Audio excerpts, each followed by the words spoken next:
السلام علیکم ورحمۃ اللہ وبرکاتہ۔ الحمد للہ وحدہ والصلاۃ والسلام علی من لا نبی بعد اما بعد۔ معزز سامعین و ناظرین، بسم اللہ، اللہ کا نام، یہ اللہ تعالیٰ سے مدد ہے اپنی زندگی کی شروعات، اپنی زندگی کے کام، ہمارے شب و روز، لیل و نہار، ہر کام سے پہلے جو ہے بسم اللہ پڑھنا، گویا اللہ سے ہم مدد مانگتے ہیں، اللہ سے تعلق جوڑتے ہیں۔ تو ہر چیز سے پہلے بسم اللہ پڑھتا ہے مومن، کیونکہ ہمارے اقوال، ہمارے اعمال یہ اللہ کے نام کے ساتھ ہیں۔ تو ہمارا چلنا اور ہمارا آغاز کرنا اللہ کے نام سے ہماری اس حرکت کو، ہمارے اس عمل کو بابرکت بنا دیتا ہے۔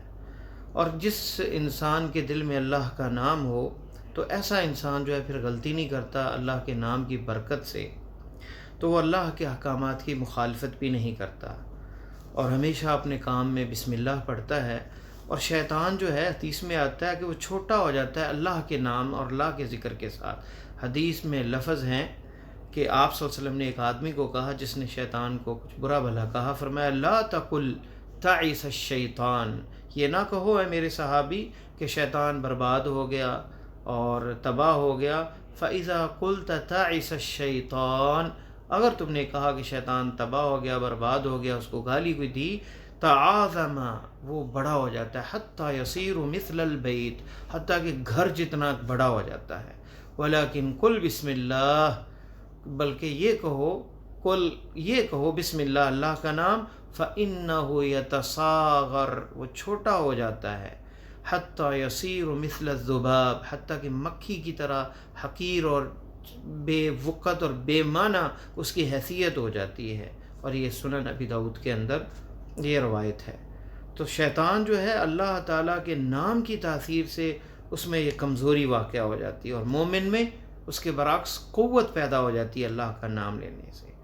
تو بندہ جو ہے اپنی دنیا کی سعادت اور حقیقت جو ہے اس کے اندر اللہ کے نام کے ساتھ وہ چلے ہر کام میں، تاکہ اس میں اللہ کی رضا شامل ہو، اللہ کی محبت، اور وہی انسان کی زندگی میں نفع دینے والی چیز ہے، کیونکہ اللہ تعالیٰ رحمان ہے، رحیم ہے، مہربان ہے، نہایت رحم کرنے والا ہے، اور وہ اس چیز پہ قادر ہے کہ اپنے جو ہے انسان کی بدبختی دور کر دے اللہ تعالیٰ۔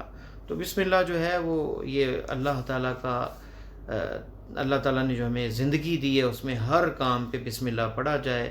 اس کے مختلف احادیث میں ذکر آتا ہے کہ کہاں بسم اللہ پڑھنی ہے، اور کیا بسم اللہ الرحمن الرحیم پورا پڑھنا ہے یا صرف بسم اللہ کافی ہے؟ تو بسم اللہ کہہ لینا کافی ہے۔ بسم اللہ الرحمن الرحیم قرآن کی آیت ہے، اور یہ ہر سورت سے پہلے پڑھنا مشروع ہے سوائے سورہ توبہ کے، اور انفال کیونکہ ایک ہی موضوع ہے وہاں آپ نے نہیں پڑھی، باقی ہر سورت سے پہلے جو ہے بسم اللہ پڑھنی ہے۔ اسی طرح کھانے پینے میں نبی علیہ السلام نے یا غلام سم اللہ وکل بیمینک، اے غلام، اے نوجوان، دائیں ہاتھ سے کھاؤ اور بسم اللہ کہہ کے کھاؤ، یہ بخاری میں ہے۔ ذبح کرتے وقت بسم اللہ، اللہ اکبر، یہ صحیح مسلم کے اندر حدیث ہے۔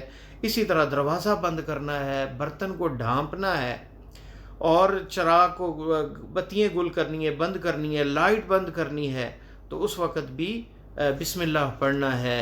اور گھر داخل ہوتے وقت بسم اللہ پڑھیں گے تو بسم اللہ ولجنا و بسم اللہ خرجنا علی اللہ توکلنا، ابو داؤد کے اندر ہے۔ گھر سے نکلتے وقت بسم اللہ توکلت علی اللہ ولا حول ولا قوت الا باللہ، مسجد میں جاتے وقت بسم اللہ والصلاۃ والسلام علی رسول اللہ اللہم افتح لی ابواب رحمتک، نکلتے وقت بسم اللہ والصلاۃ والسلام علی رسول اللہ اللہم انی اسألک من فضلک، یہ ابو داؤد کے اندر لفظ ہیں۔ سوتے وقت بسمک اللہم اموت واحیا، اور لڑائی کے وقت اغزو بسم اللہ۔ اسی طرح سواری کے وقت، خاص کر بحری سفر ہو تو وقال ارکبوا فیہا بسم اللہ مجریہا ومرساہا ان ربی لغفور الرحیم۔ بیماری کے وقت جو ہے بندہ بسم اللہ پڑھے 3 دفعہ، اور پھر وہ دعا پڑھے 7 دفعہ، اعوذ باللہ وقدرتہ من شر ما اجد واحاذر۔ تو صبح و شام یہ بسم اللہ ہر کام سے پہلے پڑھنے سے برکت آ جاتی ہے۔ اللہ تعالی ہمیں ہر کام سے پہلے بسم اللہ پڑھنے کی توفیق عطا فرمائے۔ السلام علیکم ورحمۃ اللہ وبرکاتہ۔